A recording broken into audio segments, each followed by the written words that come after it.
Dober dan želim. Spoštovana ministrica za zdravje, gospa Milojka Kolar Celarc, spoštovani predstavniki Državnega sveta in Državnega zbora Republike Slovenije, pomembni gostje in udeleženci 6. strateške konference vrednost inovacij, trajnostni in ciljno usmerjeni zdravstveni sistem. V imenu organizatorjev današnje konference in sicer Mednarodnega foruma znanstveno-raziskovalnih farmacevtskih družb in Kemijskega inštituta vas prav lepo pozdravljam. Letošnja osrednja tema konference, trajnostni in ciljno usmerjeni sistemi zdravstvenega varstva, je zagotovo več kot aktualna, tako z vidika slovenskih, evropskih kot mednarodnih smernic trajnostnega razvoja in skrbi za dolgoživo družbo. Zdravstveni sistem se namreč čedalje bolj pogosto v strateških dokumentih držav in različnih mednarodnih povezav prepoznava kot enega od ključnih nosilcev razvoja sodobne družbe. Moram reči, da sem vesela in ponosna zaradi tega, ker bo danes šla v javno razpravo do 15. novembra strategija razvoja Slovenije do leta 2030 in mi je lahko, če govorim, ali pa nam je uspelo v osnovne cilje kakovost življenja za vse na zelo pomembno mesto dati tudi zdravje. Torej, ne govorimo več samo, da je cilj in ključni edini rast bruto domačega proizvoda, ampak kakovost življenja ali well-being, v katero smer grejo tudi vse strateške diskusije in vizije največjih vizionarjev v Evropi glede zdravja v prihodnosti tja do leta 2040. Slovenija je po letošnjih podatkih Svetovnega gospodarskega foruma najbolje uvrščena prav po področju zdravstva. Na 14. mesto med 137 državami. Ponosni smo lahko na vrsto inovacij v zdravstvu. Naj jih naštejem le nekaj. V letu 2016 smo končali projekt e-recept. Zanj bomo jutri prejeli nagrado Informacijska jagoda, ki jo podeljujejo v okviru mednarodne informacijske konkurence na Inštitutu Jožef Štefan. Letos smo uvedli e-napotnico, ki bo pomembno prispevala k ureditvi in transparentnosti čakalnih seznamov. S projektom Intravizor skupaj z Združenjem zdravstvenih zavodov Slovenije zbiramo podatke o porabi in ceni zdravil in medicinskih pripomočkov v bolnišnicah. Naj izpostavim še farmakološke inovacije ter uvajanje in uporabo novih zdravil, ki rešujejo življenja, zmanjšujejo potrebe po drugih zdravstvenih storitvah in izboljšujejo kakovost življenja in zmožnost za delo. Posebno dobre rezultate zdravljenja imamo z biološkimi zdravili, ki so dobila dovoljenje v zadnjih 15 letih in so izrazito izboljšala zdravstveni izide bolnikov z multiplo sklerozo in upočasnila napredovanje te bolezni. Tudi nove metode zdravljenja revmatoidnega artritisa upočasnjujejo napredovanje bolezni in celo izboljšajo zdravstveno stanje. Kar za 20% so nove terapije v zadnjih 20 letih znižale umrljivost zaradi raka. V tem času je velik napredek pri zdravljenju bolnikov z virusom HIV, prispeval k znižanju smrtnosti kar za 80%. Uspešno obvladovanje te bolezni je spremenil to bolezen iz smrtne v kronično bolezen. Najprej, da povem, da ima spominčica letos 20 let obstoja, da je ustanovil dr. Aleš Kogoj, ki se je ukvarjal z bolniki z demenco in da je seveda naša glavna naloga pomoč svojcem, ker se pri tej bolezni svojci znajdejo res v zelo, zelo hudi stiskah in težavah. Namreč problem demence nažalost ni samo spomin. Demenca je mnogo več kot samo izguba spomina. Demenca namreč prizadene vse naše funkcije, ki izhajajo iz glave, razmišljanje, učenje, čustvovanje, vedenje, Skratka, to je bolezen, ki traja 10 do 15 let, v povprečju je zelo huda. In kaj svojci najtežje sprejmejo pri tej bolezni, je to, da se človek spreminja. Tukaj nikoli ne veš, kaj boš srečal čez 2 dni, ali čez 2 meseca, ali čez 1 leto. Namen moje predstavitve danes je, da vas opozorim na velikokrat pozabljeno in zanemarjeno vlogo znanosti pri razvoju medicine in napredku človeštva nasploh. Pričakujem, da bo vse te znanje, ki smo ga pridobili v zadnjih 50 letih in sposobnost, da lahko analiziramo te velike količine podatkov, povzročilo, da bomo dobili medicino, ki bo prirejena vsakemu posamezniku. Kar si želimo je, da bi lahko pripravili nekakšne univerzalne terapevtske celice za določen tip bolezni ali za določen tip pacientov. Poleg tega želimo, da bi bile takšne celice pametne, da bi vedele kdaj, da bi zaznale spremembo in se na njo odzvale z biološkim zdravilom in da bi potem, ko tega ne bi bilo, nehale. Nujne so globalne socialne spremembe. Brez tega bomo šli z razvojem navzdol, kar že res zelo občutno. Celotni ustroj družbe bo treba spremeniti in vsa prizadevanja se zopet aktualna tema, torej za obvladovanje stroškov so samo, s tem si samo kupujemo čas in odlagamo nujne spremembe.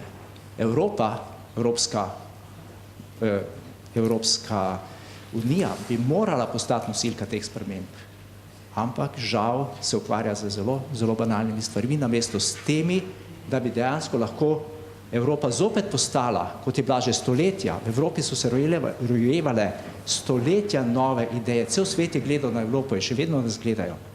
Počasi bomo, če ne bomo tega razumeli, bomo počasi postali samo še muzej. Vzdržno pa trajnostno bi pravzaprav moralo biti sinonim. Nažalost, v slovenskem zdravstvu zadnje čase imamo bolj politiko zategovanja pasu, tako kot vse povsod v Sloveniji, in take rešitve pogosto potem tudi niso nujno trajnostne. Izhodišča za danes zame so problemi, s katerimi se vsakodnevno zdaj ukvarjamo. Časopisi so polni informacij o čakalnih dobah, o težavah, ki jih imamo s koncesionarji, o sanacijskem paketu za bolnišnice, in to nam umika fokus od tistih stvari, ki bodo ostale oziroma postale pomembne za bodoče. Vsi ti problemi v Sloveniji so rešljivi. So sistemske narave, ampak so rešljivi. Rešitve so seveda politično relativno neugodne, ampak vendarle. Jaz imam tukaj danes malo za provokacijo primer izgub izvajalcev oziroma izgub bolnišnic v Sloveniji. V letu 2016 so znašale 32 milijonov evrov. In zdaj, če vzamemo sanacijske ekipe, ki jih lahko pričakujemo, oni imajo zelo preproste rešitve, ni jih prav veliko, ki jih lahko dajo na mizo, prenizke cene, neplačani programi ali pa previsoki stroški dela, materijala, zdravil, vseh stroškov, ki jih pač bolnišnice imajo. Zdaj, če zelo pragmatično pogledamo na te vzroke izgub, bi lahko rekli, če povečamo cene storitev za 3%, potem tega problema ni. Ampak tudi za to rešitev sanacijskih skupin ne rabimo, ker je to itak naloga plačnika. Če pogledamo neplačane programe, se spet pokaže ena sistemska napaka v Sloveniji. Mi imamo izvajalce, ki jih poskušamo s pogodbami z zavodom omejiti na zbrana sredstva za zdravstvo, po drugi strani imamo pa povpraševanje, ki ga na zbrana sredstva ne omejimo. In ves čas govorimo o univerzalni košarici pravic, pa zraven zamešamo, da seveda univerzalno ne pomeni neomejeno.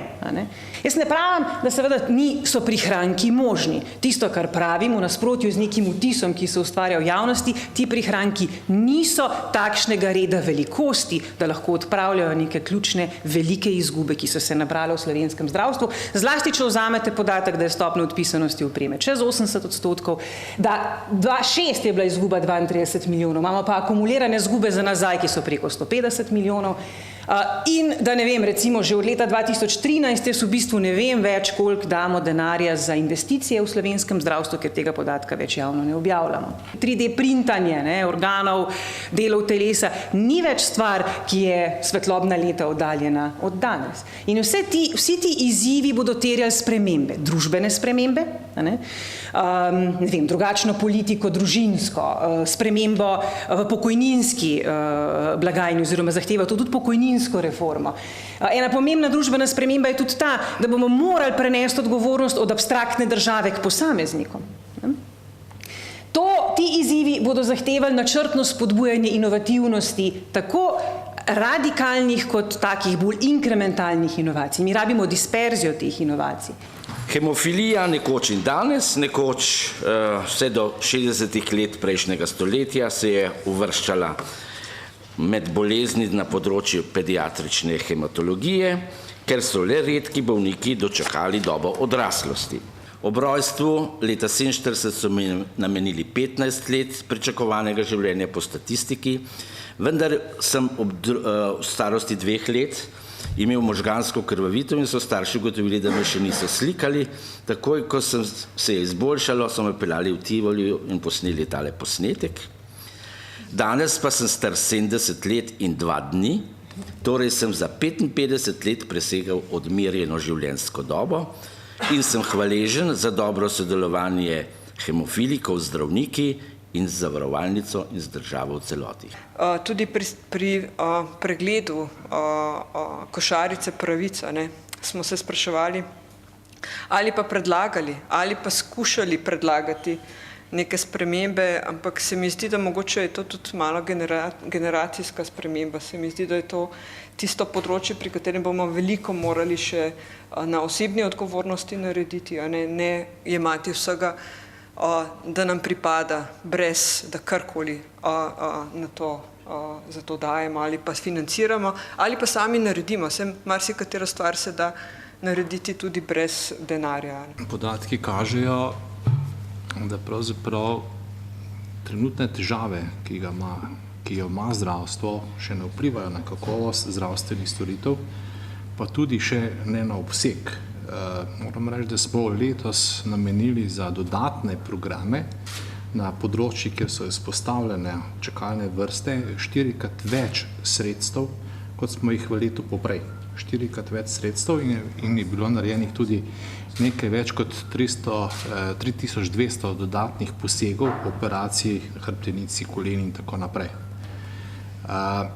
Tudi, kar se tiče, zagotavljanja zdravil za področje onkologije in revmatologije in tudi storitev zvezanih s tem, praktično nismo imeli finančnih omejitev. Nimamo letos finančnih omejitev in smo pripravljeni plačati vse, kar lahko zdravstvo v Sloveniji naredi. Se pa kažejo, nažalost, tukaj bomo neko kadrovske omejitve, preprosto nimamo dovolj zdravnikov, dovolj prostih zdravnikov, da bi to vrstne dejavnosti izvajali. Ko naredimo primerjavo z evropskim povprečjem oziroma z državami, ki imajo približno podobno dostopnost in pa bruto domači proizvod na prebivalca kot Slovenija, ima Slovenija v Evropi dovolj nizke oziroma zelo nizke cene za zdravila.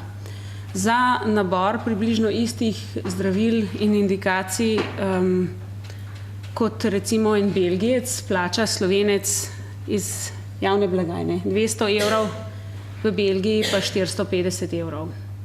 Kar pomeni, da naš plačnik zelo dobro opravlja svoje delo, kot je bilo že prej omenjeno, in da je to dejansko mit. V Sloveniji so cene zdravil dosti nizke. Drug pomemben podatek je ta, da cene zdravil na recept predstavljajo manj kot 14% celotnih izdatkov za zdravstvo, kar pomeni, da čeprav so zelo vidne, je treba upoštevati dejstvo, da je to relativno majhen del zdravstvenega budžeta. Bolj pomembno je pa to, da so se cene zdravil v zadnjih 7 letih, torej od 2010 do 2016, znižale za 31%, medtem ko so v istem časovnem obdobju cene življenjskih potrebščin zrasle za skoraj 6%. Tudi ta podatek o 31% upadu se nanaša seveda na en del analiz, ki smo jih opravili mi. Gre za zdravila, ki so v tem obdobju od 2010 do 2015 bila ves čas predpisovana. Po drugi strani seveda je bil pa skupen upad izdatkov za zdravila 2%, kar pomeni, da ta upad cen zdravil je bil koristno porabljen za to, da se je omogočila večja poraba zdravil za več kot 11% in seveda za to, da so se vpeljala nova zdravila. 2015 je bilo že tako leto, ki je bilo skoraj 7 milijonov evrov recimo za zdravila, ki zdravijo hepatitis C.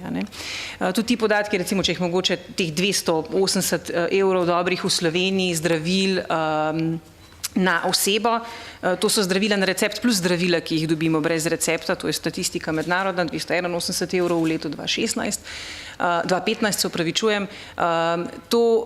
Če primerjamo to s povprečjem Evrope, ne samo z nekaterimi izbranimi državami, to evropsko povprečje je 410, kar pomeni, da dejansko smo seveda pod to številko. Šele po uvedbi biološke terapije so praktično v parih dneh izvenele in bolečine in temperatura, možnost gibanja se je povrnila, tako da meni ta inovacija oziroma biološka zdravila so mi pač vrnila možnost, da živim naprej,